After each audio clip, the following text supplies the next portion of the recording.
Now, when it comes down to having a bit of a change in February, we might like to mix up what we're eating and eat a few things which aren't always other than plant-based. TV chef Simon Rimmer joins me now as a call to free ourselves from boring meals. How are you doing, sir? Oh, very good. What a lovely intro that was. Yeah, it's very true. It's funny, isn't it? We did that whole thing where we do dry January. And I think it's that time of year when everyone starts to think about how they eat and what they eat. And I've been working with a lovely chocolate brand called Nomo, and we're launching something called FlexiFeb, which basically is saying, look, you know what? You don't always have to have meat and two veg. It can work in a different way. And the whole process, the whole FlexiFeb is about little changes that don't suddenly make you feel like, oh, I'm not eating what I like to eat. Just swapping things out and still eating all of your favorite meals. Absolutely. I mean, that's what Nomo are all about. I mean, the UK's number one vegan and free from chocolate brand. You know what you're getting. You also know what you're not getting. And you're getting the flavour. And this is about flavour, having a month full of fantastic taste, but changing it up a bit and going plant-based every once in a while. It is, and you know what? It's far easier to do than you think. For example, we did a list of the 10 most popular dishes in the UK. Things like pizza, for example. So a very simple one to start with. Everybody loves pizza. So there are very good plant-based cheeses around now, but I don't actually think you even need pizza to have cheese on. So if you had a topping of pizza, you have your pizza sauce, red onions, capers, black olives, basil. You do not need anything else. So you're Mhm. still getting you're getting really, really delicious flavor. You're still getting that great kind of pizza taste, but you're not then having loads of dairy onto it. And Mm. But, but that, it's that as well, that's very much a sports person's pizza. Because I know it's places like Molyneux, the football players have pizza delivered, no cheese after a game. So they get the carbohydrate they want, but without the fat and cholesterol. Yeah, well, clearly that happened on Saturday, didn't it, when they beat Villa? So, Absolutely. yeah. But yeah, so there are very simple things you can do, like spaghetti bolognese, swap out your mince, use very finely chopped mushrooms, work brilliantly. And there are so many good ingredients on the market now that Mhm. don't necessarily have to be things that are heavily processed. It's using, for me, I always want to use natural ingredients wherever possible, rather than saying, okay, I'll use fake meat or I'll use, and those things are fine, the kind of the vegan mince, etc., etc. But good natural products work so easily. Absolutely, and it's on the list as well. Crumble and sticky toffee pudding, two of my favourites, I will admit. And you wouldn't think of them being anything other than plant-based, apart from the fact there's obviously butter in or margarine, and Yeah. there may be some hints of dairy in there. But yeah, it doesn't have to be that way, does it? No, it's actually very, very simple. There's an awful lot of really good. When I started out, when I owned veggie restaurants for over 30 years, and I've always been sort of highly excited by vegetarian and vegan food. And it used to be that all of the butter substitutes, if you like, they were never particularly brilliant.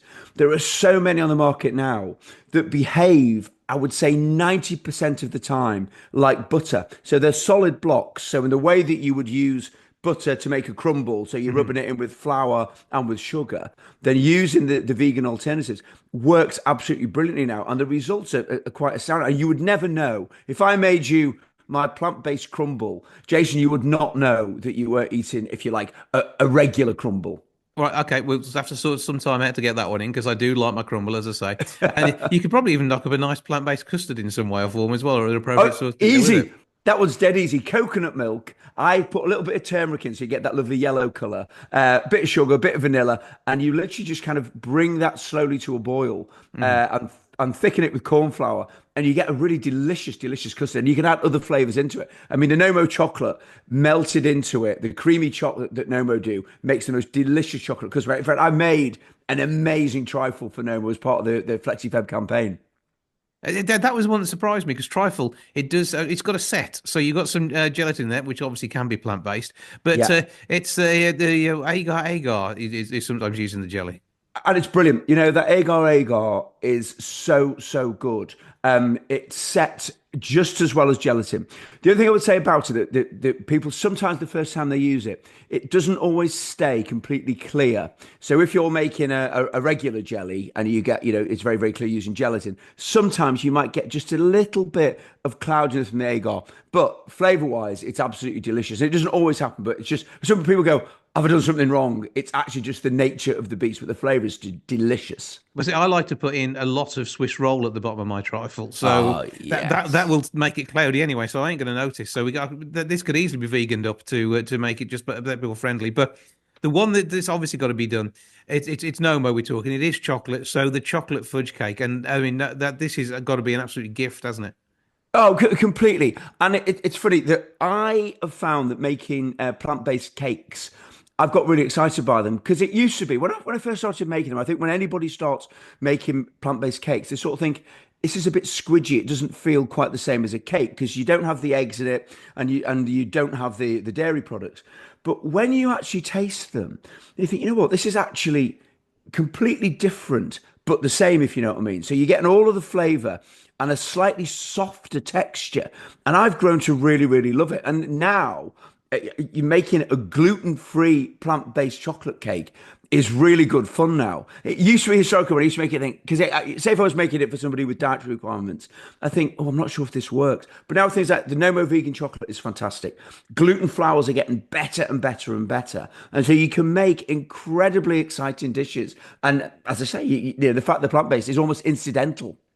Well, my nephew's currently doing a cookery class at school as an after-school thing, and one of the lads is gluten intolerant, so everybody does gluten free, and Yeah. that way it's about normalising these things. The more we normalise it, the better the products get because everybody's buying them, and actually we may all be better off for it.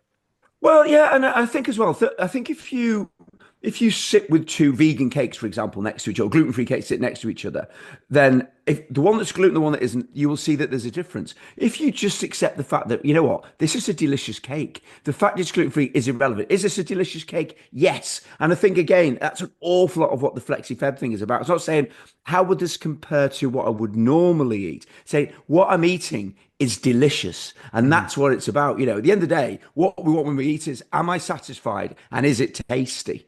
Yeah, there are often options, and you said don't necessarily swap the meat for a meat alternative. Swap it for something like entirely different, like the chicken curry, shredded oyster mushrooms. That actually that will give you a whole new texture, and it's a curry. So what you put in a curry, you know, people have eaten egg curries over the years, and proteins come from all sorts of places. But maybe make it a bit different, flex it up, go for the shredded oyster mushrooms, and you won't really realise that it's anything other than a curry.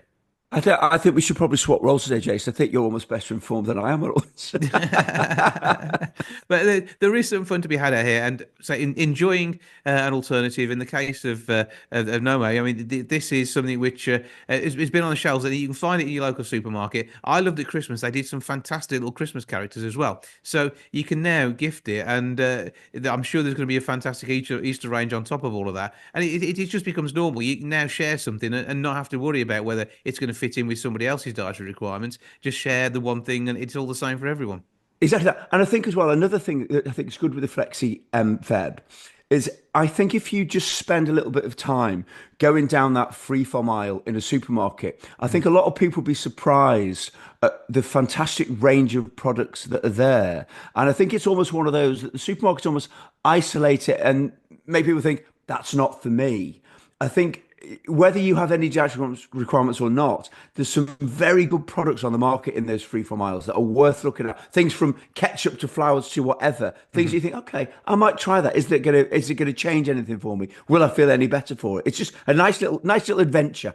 And well, it sometimes comes out as a more natural approach. You said you want to eat natural products, and you look at something like a tomato ketchup that hasn't been hyped up to make Yes. it more cost effective and make it a pure product. You like to find something which is going to be enjoyable too. Yes, definitely, definitely. Now you've got your recipe for your Nomo creamy choc and raspberry trifle online. I've got it in front of me. I'm not going to attempt to read the whole thing out now because we'll be here for another 20 minutes. But we can find all this on their website, I'm going to guess. Yes, indeed. It's nomochoc.com for everything. All the guides to FlexiFab. My recipes on there. Plus, of course, you can explore the delicious range of chocky as well. Which I no doubt you've already done and are really enjoying. Yes, indeed. And in fact, to the point where I cannot resist it. It's funny as well, since I started work with Nomo, then my love of that chocolate has got greater and greater and greater. I just think it's superb stuff. Well, I only do white chocolate due to getting a few headaches from the normal stuff. So I'm looking forward to something in their range that'll help me out there too, because it is Brilliant. always nice to have a change and something different, isn't it? Brilliant. It is indeed. Yeah. Well, have a fantastic time in FlexiFeb. Enjoy all the different meals and sharing them. For now, TV chef Simon Rimmer, thank you for joining us. Thanks, Jason. Good to speak to you, mate. Take care.